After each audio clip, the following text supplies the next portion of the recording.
Okay, so welcome back to my channel.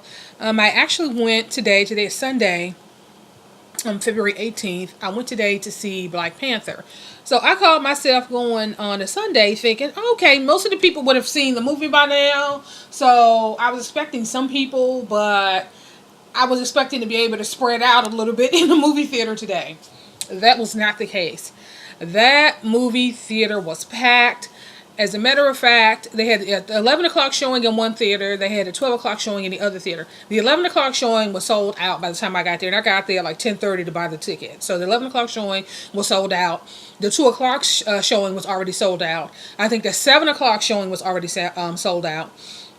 And so I was able to get in at the 12 o'clock showing. It was packed.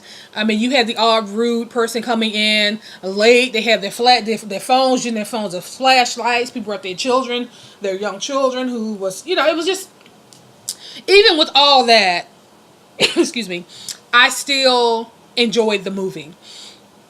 And even after we left, after the movie let out, there was still a line almost wrapped around the building. And you know that they were all coming to see Black Panther. I'm going to assume that they were going to see Black Panther because I live in a black area, that is the movie theater is in a black neighborhood. So I'm just assuming of the 5 or 6 movies they had there that most of those people were going to see Black Panther. And so, I mean, that line was wrapped around. You had cars. I mean, it was cars on top of cars trying to find places to park. And this is like, 2 or 3 days after the movie was released. It's still selling out. So that should tell you something. I want to focus on with all that being said, okay, I think that everybody did a great job. The special effects were amazing. The acting was amazing. I mean, it was hilarious at times. It was just, it was an all around a good movie.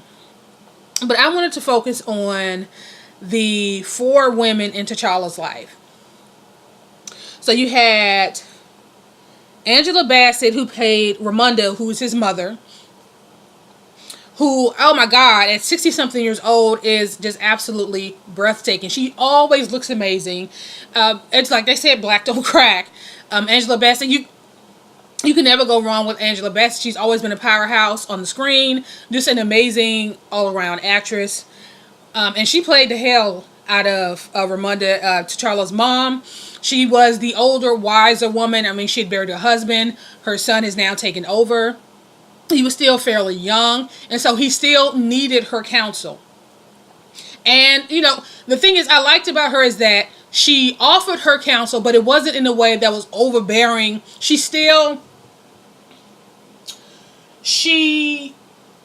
respected the man the man that she had raised. She believed in his ability to lead. And but she was always made sure that she was there to offer him the counsel that he needed. Now, like I said, she wasn't overbearing and just over the top, and she wasn't a Khaleesi, what's her name, Khaleesi, whatever that woman, I can't remember the name, it's from Game of Thrones, doing the most. She took a step back, and she knew it was her son's time to lead. And she was there in a supportive role, although she was still, her presence alone just commanded respect. And it's amazing to see. It's always good to see her on screen. Next is Lupito Nyong'o, who's Nakia, who is his love interest. Now, this is a woman, Nakia's from a different tribe, who was also part of Wakanda. I think her father sits on the council, and she is like the idealistic warrior. She understands her role, and although she loves T'Challa, she feels like he's not at a point yet where he can respect the fact that the woman that she is that she's a fighter. She loves Wakanda, but she also loves her people in general. And she wants to be free to help her people who are struggling, just people in general, her people, and as in black people, who who are struggling, and it's kind of she's having an issue, it's a conflict because she loves him, and even though she said she didn't, she, that's her boo, that's her man, and she wants to marry him, but she feels like she understands that her role as queen is going to take precedence over what she feels her life calling is, which is to be for the people, to be a freedom fighter for the people. And so, but again, another woman in his life who respects him, who also offers him wise counsel, who he also goes to for, again, counsel, or just, again, like I said, she's the woman that he has chosen, but she, in a sense, is not ready to be chosen. But she is still his friend. She's always by his side. She still has his back. And I think that's just a great dynamic. His right-hand woman, Okoye, who was Danielle Gurira, she plays, I think she plays Michonne in The Walking Dead. She is his general. She's the general to his soldiers of warriors, of black women, warriors. That's his military. His military are black women who are gorgeous. They're stunning, physically fit, and they are just kicking ass and taking names.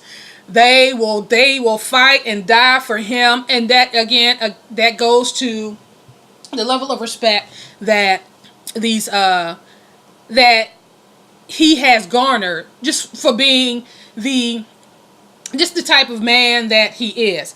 Again, she is another woman in his life who, again, offers him counsel, and not just from a military standpoint, but just in general. She's also his friend. You know what I'm saying? So she kind of ribbed him a little bit, but that's the kind of relationship they have. You understand the power, the dynamics that they have in their relationship, where he is the king and she is his general. She is a soldier, but she's also a friend to somebody who cares about him, and he cares about her too. And so, again, another strong female figure in the movie who he loves and he trusts, and who, again, who's there when he needs. And then I have to say, of all the women in his life, I have to say that Shuri was my favorite. And this is T'Challa's young little sister, a genius, and another woman, gorgeous. Even, I mean, when she's just done up, when they're all, just in general, when they're all decked out in their garb and the makeup, and I mean, it's just a beautiful sight. It's just amazing to see. But she rips. I mean, it's just the typical. He's king and he's this powerful guy, but he loves his sister. She's a genius, a tech genius. So you have Aoki, who's the military. She is the like I said, she's the general, but you have Shuri, who she's the person that keeps things going. She's the one who creates the armor. She's the one that does the tech. She creates the suits. She I mean, just everything that you see, most of the things that you see in Wakanda, she has a hand in, if not creating, improving. I mean, she's just that badass. And of course, she still ribs her brother, as little sisters do. And they just have a great relationship. And so, the point I'm trying to get at is that when you look at the quote-unquote gender war online between black men and black women, and you have black men who feels like they should lead and they should be in control and they should have the final say and they should be in the position of power and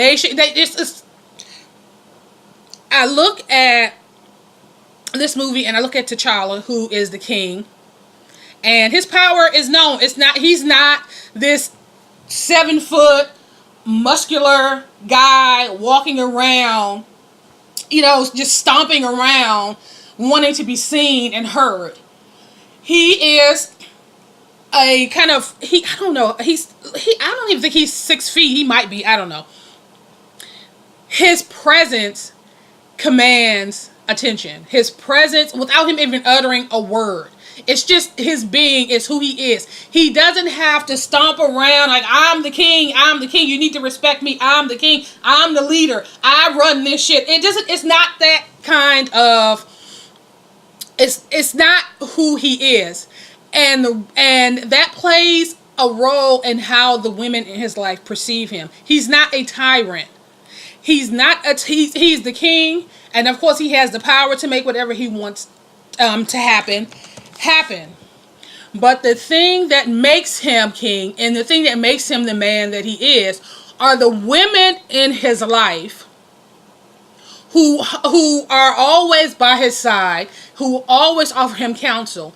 He is not surrounded, and he's not sitting around in a room full of men. And the thing that I like about the council is that it's diverse. You have men and women all offering him counsel. But the three main people in his life are black women, and he shows them the reverence and the respect that they deserve. And in return, they love and respect and support him for it. And they would fight and they would die for him. That is the kind of loyalty that he had, that he inspires in his people without ever uttering a word.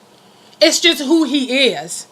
And so I just wanted to come in and just talk about just how they interact with him and how they work their personalities and who they are work to make this man a great king. It's not him. It's not a council of men. It's not a council of leaders and warriors and savages sitting around. It's him and the women in his life that has made him who he is. Obviously his father played a role. Who was there during, his father was there, but in his raising and his upbringing. And so he has a lot of reverence and respect for his father. But at this stage in his life, when he becomes king, his father is dead. And so it's the women in his life who are helping to guide and protect and kind of keep him on the right path. And I think it's just beautiful to watch. So that is just basically my take on Black Panther. I hope you guys go out and see it. And if you've seen it, please leave your comments in the comments section. And I will talk to you guys in the next video.